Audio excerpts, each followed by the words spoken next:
Assalamualaikum warahmatullahi wabarakatuh. Pada pertemuan hari ini, kita akan membahas mengenai ikatan logam. Unsur logam berikatan dengan unsur non-logam membentuk suatu senyawa melalui ikatan ion. Unsur non-logam berikatan dengan unsur non-logam membentuk suatu senyawa melalui ikatan kovalen. Kemudian, bagaimana unsur logam dan unsur logam berikatan membentuk suatu senyawa? Ternyata, unsur logam berikatan dengan unsur logam membentuk suatu senyawa melalui ikatan logam. Apa yang dimaksud dengan ikatan logam? Ikatan logam adalah ikatan yang terbentuk akibat adanya gaya tarik-menarik antara muatan positif dari ion-ion logam dengan muatan negatif dari elektron-elektron yang bergerak bebas. Kita telah banyak mengetahui mengenai macam-macam logam di sekitar kita, yaitu seperti tembaga, besi, aluminium, kuningan, emas, baja, raksa, dan perak. Kemudian, teori yang menerangkan ikatan pada logam disebut dengan teori lautan elektron. Teori ikatan logam pertama kali diuraikan oleh Druck dan dikembangkan oleh Lorentz, sehingga kemudian dikenal dengan teori elektron bebas atau teori lautan elektron dari Druck dan Lorentz. Kita telah mengetahui bahwa logam cenderung melepas elektron untuk mencapai kestabilan dengan membentuk kation logam. Kation logam dan elektron ini akan membentuk isi kristal. Kristal logam tersusun atas kation-kation logam yang tidak bergerak dan dikelilingi oleh lautan elektron valensi yang bergerak bebas dalam isi kristal.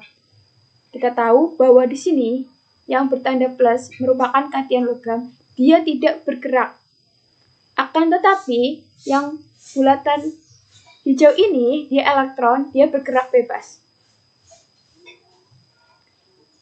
Kation-kation logam dan elektron valensi yang berikatan ini merupakan proses terbentuknya ikatan logam. Logam mempunyai sifat-sifat khas pada ikatan logam, yaitu sifat mengkilap logam, sifat konduktor listrik, dapat ditempa, dan konduktor panas. Kita bahas satu persatu ya. Yang pertama, sifat mengkilap logam.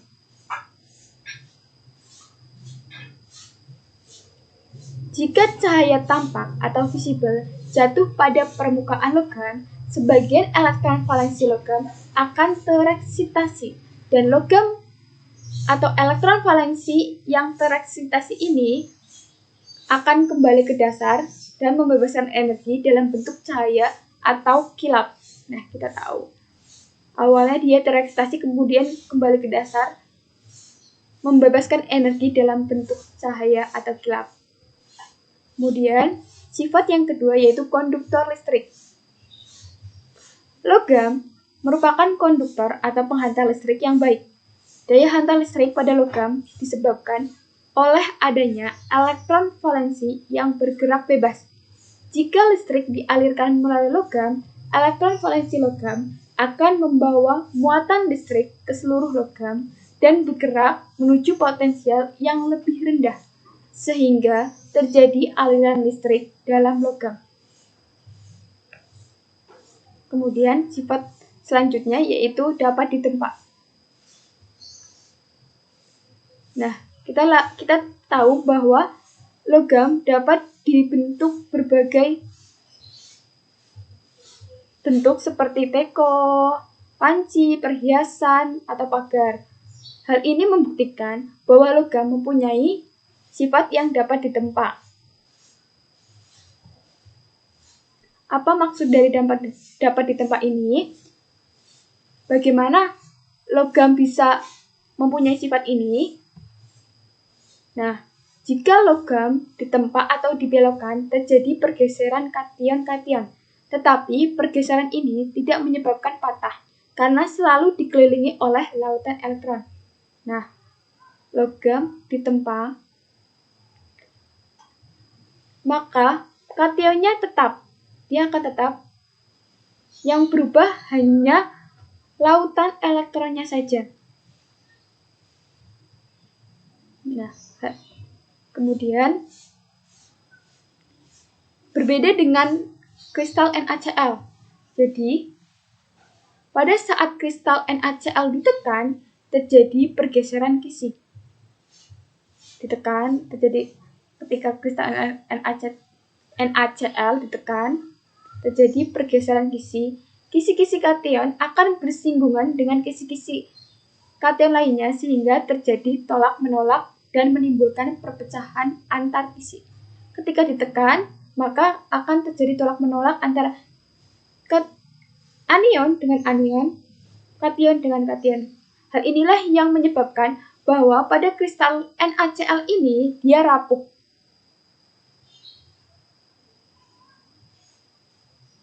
Kemudian, sifat yang terakhir yaitu konduktor panas.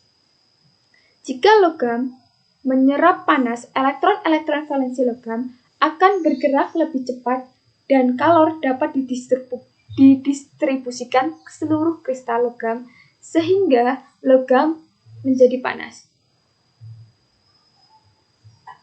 Nah, ketika tidak dipanaskan,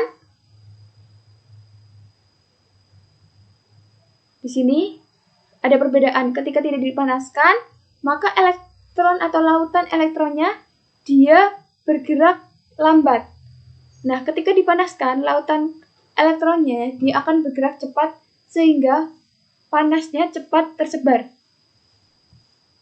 Nah, kemudian sifat-sifat senyawa ion dan kovalen. Yang pertama yaitu titik didih dan titik leleh. Diketahui bahwa grafik 1 yaitu grafik titik didih berbagai senyawa.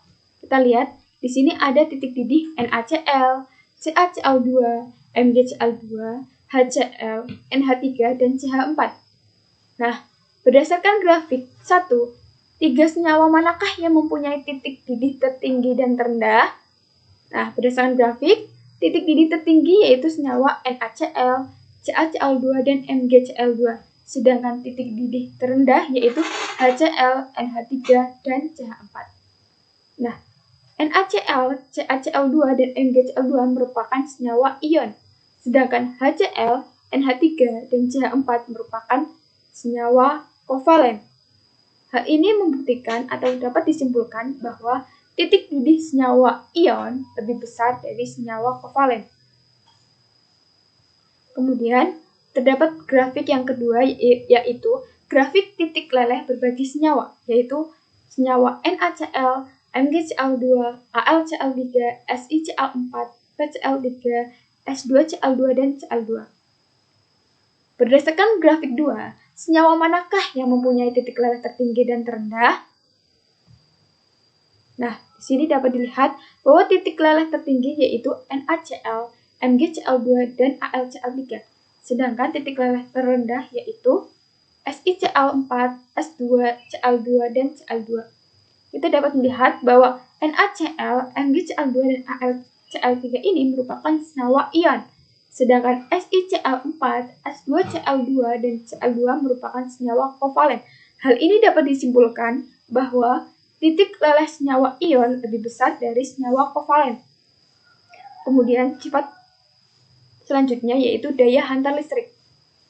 Nah, disajikan gambar praktikum atau gambar nyala lampu dari senyawa naftalen, MgCl2, dan HCl. Berdasarkan gambar tersebut, senyawa manakah yang dalam larutan dapat menghantarkan listrik? Nah, berdasarkan gambar tersebut, yang dapat menghantarkan listrik yaitu MgCl2 dan HCl. Hal ini dapat dilihat dari nyala lampunya. Kemudian, yang tidak dapat menghantarkan listrik yaitu naftalen, C10H8. Kita dapat melihat bahwa MgCl2 merupakan ion, senyawa ion, sedangkan HCl merupakan senyawa kovalen polar. Nah, antara MgCl2 dan HCl ini, nyala lampu senyawa ion MgCl2 ini lebih terang daripada HCl. Nah, kemudian untuk naftalen merupakan kovalen nonpolar. Hal ini dapat disimpulkan bahwa senyawa ion dapat menghantarkan listrik dan senyawa kovalen polar juga dapat menghantarkan listrik, sedangkan senyawa kovalen nonpolar tidak dapat menghantarkan listrik. Bagaimana dengan daya hantar listrik senyawa ion dan kovalen dalam bentuk lelehan? Nah, tadi kan senyawanya ada MgCl2, HCl, dan C10H8. Ternyata dalam bentuk lelehan, yang dapat menghantarkan listrik adalah senyawa ion. Senyawa kovalen polar tidak dapat, dan senyawa kovalen nonpolar juga tidak dapat menghantarkan listrik. Mengapa hal ini bisa terjadi? Kita lihat bahwa pada keadaan padat, senyawa ion, kation dan anionnya itu tidak bisa bergerak bebas. Sedangkan pada saat lelehan dan larutan, kation dan anionnya ini dia bergerak bebas sehingga daya hantar listrik pun dapat terjadi. Kemudian sifat selanjutnya yaitu kelarutan. Disajikan data kelarutan dari NaCl, C10H8, dan gula. Berdasarkan data tersebut dihasilkan bahwa senyawa NaCl larut dalam pelarut air, akan tetapi tidak larut dalam pelarut organik seperti alkohol dan benzena. Kemudian, senyawa naftalen atau C10H8 larut dalam pelarut benzen, tetapi tidak larut dalam air dan alkohol. Kemudian, gula pasir larut dalam air dan alkohol, tetapi tidak larut dalam pelarut benzena. Mengapa hal ini bisa terjadi? Kita analisis bahwa NaCl merupakan senyawa ion. Pada umumnya, senyawa ion tidak larut dalam pelarut organik, tetapi larut dalam air, walaupun ada juga yang kurang bahkan tidak larut dalam air. Nah, mengapa gula pasir larut dalam air dan alkohol, tetapi tidak larut dalam benzena? Sedangkan naftalen larut dalam benzena, tetapi tidak larut dalam air maupun alkohol. Padahal pada gula dan naftalen sama-sama dari kovalen. Kita analisis bahwa gula dan air dan alkohol ini merupakan senyawa kovalen polar, sedangkan naftalen dan benzena merupakan senyawa kovalen nonpolar. Hal ini dapat disimpulkan bahwa senyawa kovalen polar akan larut dalam pelarut polar, sedangkan senyawa kovalen nonpolar akan larut dalam pelarut yang juga nonpolar. Hal ini sesuai dengan teori Lake-Grishausen-Light, di mana senyawa akan larut dalam pelarut sejenisnya. Terima kasih. Wassalamualaikum warahmatullahi wabarakatuh.